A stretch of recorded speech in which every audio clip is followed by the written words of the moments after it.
Clinton, also the projected winner in Washington. And as we had noted earlier, Trump, the projected winner in North Carolina. So let's take you down on the ice and show you where the race to 270 stands right now. First, I'm sorry, we got a new one. This is a new projection in the state of Iowa. Donald Trump wins in Iowa. All right, now let's take you. There's the breakdown in Iowa right now. 50% Trump, 44% for Clinton. Now I think we can take you down and show you where things stand in the race to 270. Big change there with that last round. 228 for Trump, 209 for Clinton, as more and more states are now filled in. It's a big one still outstanding there. We continue to watch. That will likely turn this race one way or the other. Let's go right now. By the way, this is the view at Clinton headquarters, obviously reacting to that news in Florida. Long faces at this viewing party here. This is Clinton headquarters in New York, not far from where the Trump folks are gathered right now. Let's go to Andrea Mitchell. She is there. Andrea? Well, you're showing the faces, the stunning information as it's been progressing here of Donald Trump winning Iowa, which was pretty much anticipated, and Florida. But this is such a narrow path. And for all this time, we've been talking about the multiple paths that she had and the narrow path that he had. And clearly that was a misjudgment by all of the conventional wisdom. So pollsters missed it, correspondents missed it, all of the analysis, the focus on the early vote, which was clearly misplaced because we were attributing too much weight to the early vote and not counting what was still out there. Andrea Mitchell at the Clinton headquarters, where there has been a sharp reaction to that news that Florida has gone to Donald Trump. It is the opposite reaction, I can assure you, at the Trump headquarters. That's where Katie Tur is now. Katie? It is absolutely the opposite reaction. They're chanting USA, USA, USA here. The mood only grows happier by the minute. I can tell you earlier, only a couple hours ago, this room was relatively empty as the electoral map looked pretty daunting for Donald Trump. And as state by state has fallen into his camp, this room is only growing more excited. They really feel like Donald Trump has a very good chance of winning, and they feel vindicated in this idea that Donald Trump was speaking for them when nobody else was. I've met a ton of people across this country who not only say that Donald Trump says what they think, they like that he tells it like it is, but they wanted somebody that would go in and shake up Washington, really give it to Washington, if you will. Somebody who would cut through the red tape, cut through the drama between the two sides, and just get things done. They believe that he is somebody who will be able to do things with the sweep of his hand, somebody who will be able to build a wall, somebody who will be able alone to stop radical Islamic terror. He's come out and he's spoken very strongly against a lot of things and broken a ton of traditional norms in this country, said things that no other candidate could have possibly said and survived, and yet he has. And looking back on this, I would say that the moment that he didn't call John McCain a war hero and his poll numbers surged after that, that should have been an eye-opening moment for everybody in this country, that nothing was going to apply to Donald Trump like it applied to everybody else. We saw this in the primaries. We saw this now, so far, during this general election, as his poll numbers have stayed pretty tight with Hillary Clinton, despite the various outrageous statements that he has made, despite the various controversies, despite saying that a Mexican judge was biased because of his heritage, despite attacking a Gold Star family, despite saying that he could grope women because he was a celebrity, despite multiple women coming out against him and saying that he touched them inappropriately or acted inappropriately to him. He has survived all of that, and now his campaign feels like they really have a very good shot of winning this race. All right, Katie Tur, thanks very much. We want to go now to former New York City Mayor Rudy Giuliani, who has become a powerful surrogate, certainly, for Donald Trump. Mayor, react to what you're seeing so far. Florida has gone... I'm enormously excited for the country. I believe Donald Trump will be a truly great president. This is probably one of the greatest victory for the people of America since Andrew Jackson. I mean, this is against the entire establishment, Democrat, Republican, corporate, Wall Street, the media. I mean, 90% of the media lined up against him. 4 or 5 stories a day in the New York Times. Today, 4 of them negative about him. And the people of America... I'll remind you, he's at 228 electoral votes, so not quite victory yet. We're not there yet, but we're getting there, and it sure shows the power of the people. How much do you think that the Comey story played into what we're seeing right now? I don't know that it played very much into it. I think everyone had already made up their minds about Mrs. Clinton and the long period of time in which the Clintons had committed a number of serious crimes that were ignored by the Washington establishment. Perjury, Whitewater, the Mark Rich pardon, which to me was enormously upsetting because I prosecuted Mark Rich, and he was the #1 fugitive in the country, and they got $30 million for that. Selling uranium to Russia. I think those are the things that really brought her down more than what Comey did. Comey's report played a big role in it. But I think Donald Trump's outreach to the people is the main thing here. You have to have been at his rallies and seen the way people reacted to him. I told him at the first rally that I was at that he was going to win this election. Because he reached the people. Mr. Giuliani, if Donald Trump is triumphant tonight, your name has been mentioned as a possible cabinet member. What position would you want in a Trump administration? Right now, I'm not even thinking about that. I'm enormously happy at my law firm, my security firm. I do cybersecurity, which is unbelievably challenging. And I'm just happy to see that my country is in good hands and not in the hands it might have been in if we made a mistake. And let's hope we get there. You're right. We're not quite there yet. Yeah, so we're not quite there. There's a lot of drama left in this night. I'm still praying. Mayor Giuliani and your wife, thank you so much for taking the time, and we'll see how the evening progresses. I want to go over to Chuck Todd right now, who's gathered with some of the analysts, working through some of what we've seen so far.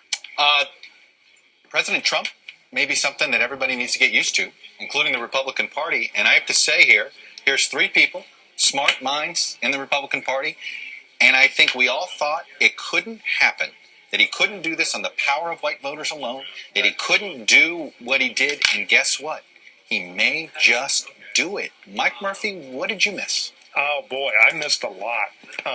Under the normal rules of politics, he couldn't put it together, but he's broken the normal rules, and he's getting votes he shouldn't get at a huge level among white America, where partisanship doesn't seem to have the same glue. States like Wisconsin, which are full of white Democrats who apparently in big numbers are voting for him. So right now, Michigan, I can see 100,000 votes for her out of Detroit. Yeah. Wisconsin, I don't see it. I don't see it either. Yeah. No, I think barring an upset in Arizona, by her, Nicole. I mean, the paths are starting to get cut off for her. Yeah. So, look, he's remade the Republican Party. Absolutely. This is not Paul Ryan's party. I think Paul Ryan's days as Speaker of the House are probably over tonight because I don't see the House is going to respond differently. You elicited a moan from you. I'll yield my time. I don't agree with it. I am an admitted reluctant Trump voter. As I just said on talking to Nicole downstairs, there are millions of us. I didn't know there were that many people concerned with the Supreme Court. Obamacare, Arizona, your last-ditch effort.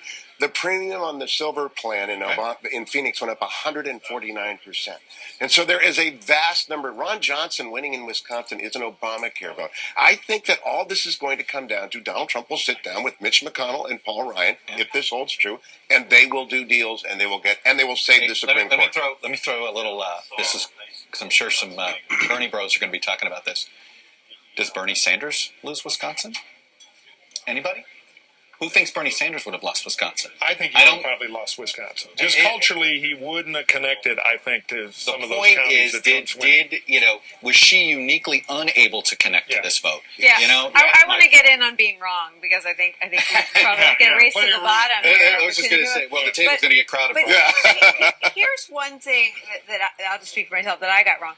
I think that people's tolerance for all the unsavory things that came out of Donald Trump's mouth. I mean, he was undeniably embracing racially charged language, undeniably misogynistic language. Talking about grabbing a woman in the genitals is disqualifying for any other person in any other year. I did not vote for him, and could never have voted for someone who said the things that he said, who banned an entire religion. I mean, the Republican Party is going to have to grapple with who and what it is if he wins or loses. But people, voters, had an incredibly high threshold for pain and for intolerance and for these sort of racial and misogynistic undertones because they thought that he might be political chemo, this thing that could wipe out the cancer that is a corrupt Washington. And so they're willing to tolerate all that bad to get some dramatic change. Actually, you said chemo. Somebody said to me, it's like, no, he's this.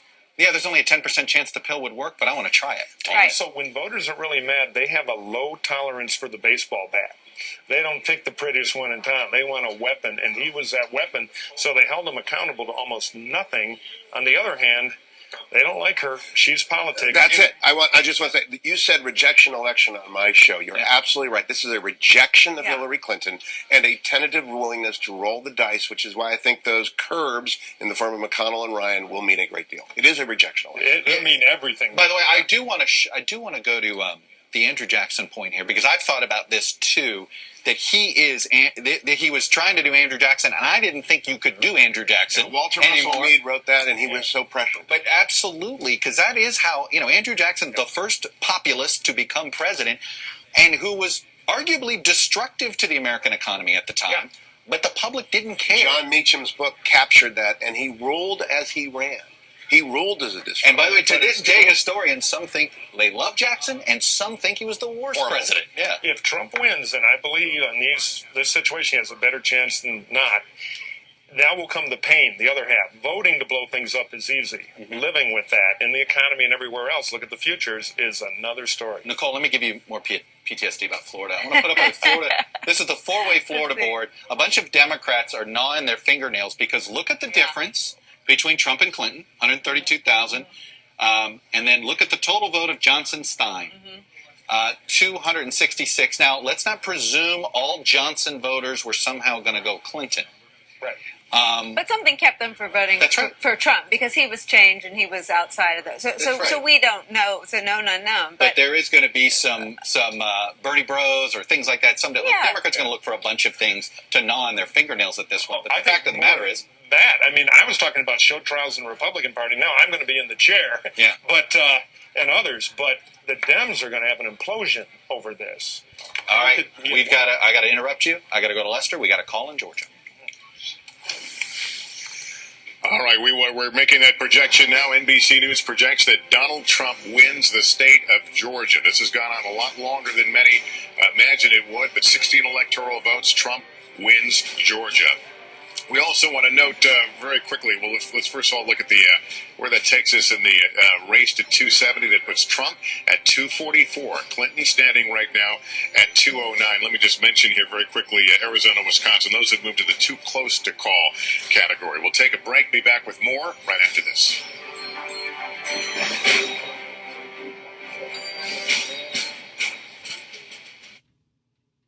All right, how's this for a TV show? Sous chef, lawyer by day, prep cook by night. Also, his name is Sue.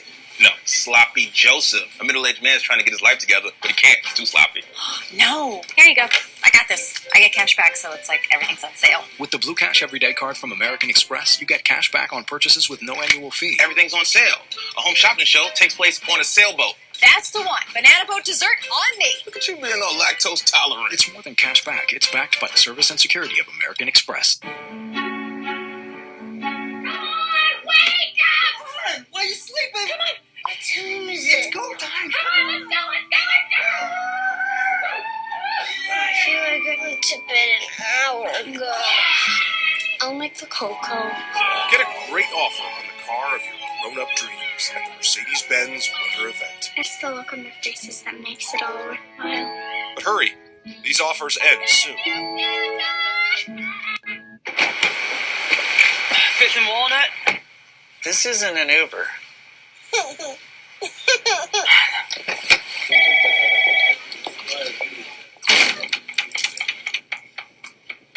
I'll send over those updated files right now.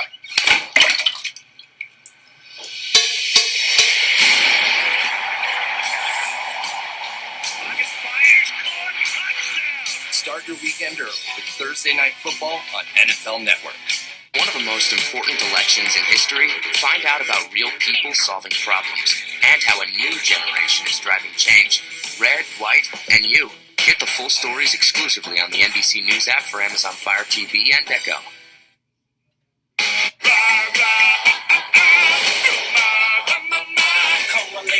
Come my lady, you're my butterfly. Oh my gosh. Look at her. Whoa. Okay, enough of that.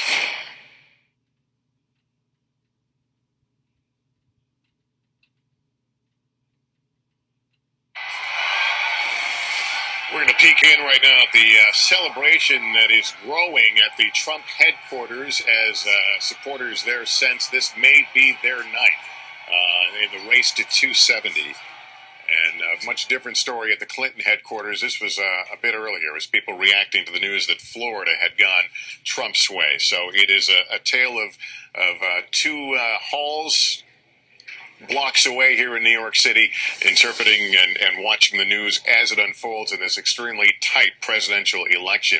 To give us some perspective on this momentous night, we welcome a pair of well-known presidential historians, Doris Kearns Goodwin and Michael Beschloss. Good to have both of you here. We always try to find some historic comparison, but is there any to this election, Doris? Well, I keep thinking about 1948 when every poll said that Dewey would beat Truman, when all the reporters who were on the train with Truman saw the intensity of the support that Truman had, but James Reston later apologized and said, I didn't take that into account. I was listening to the established view. So if this were to turn around that way, I think people talked to each other too much and didn't listen to what people outside were feeling. On the other hand, whoever wins tonight, what this shows is that there's going to be a divided country, and we are going to need leadership. And the scary thing is that both candidates people don't feel are trustworthy, and more than ever, we're going to need somebody who can heal these divisions. Gore helped to do it in 2000. I remember that night with Tom Brokaw. We were waiting up forever and ever and ever, and somehow he was able to be graceful. Whoever wins or loses tonight is going to have to show that leadership, and on the other side, that grace and classiness. Well, and I worry whether that's going to happen. Yeah, and let me talk to Michael about that. One of these two candidates is going to have to make, or is going to be expected to make a concession speech at the end of this night. Given that they are both immensely unpopular, and as Doris points out, that the country more than ever needs someone to lead us through this split. What would you expect? Well, whoever is president is going to have to heal and unite this country.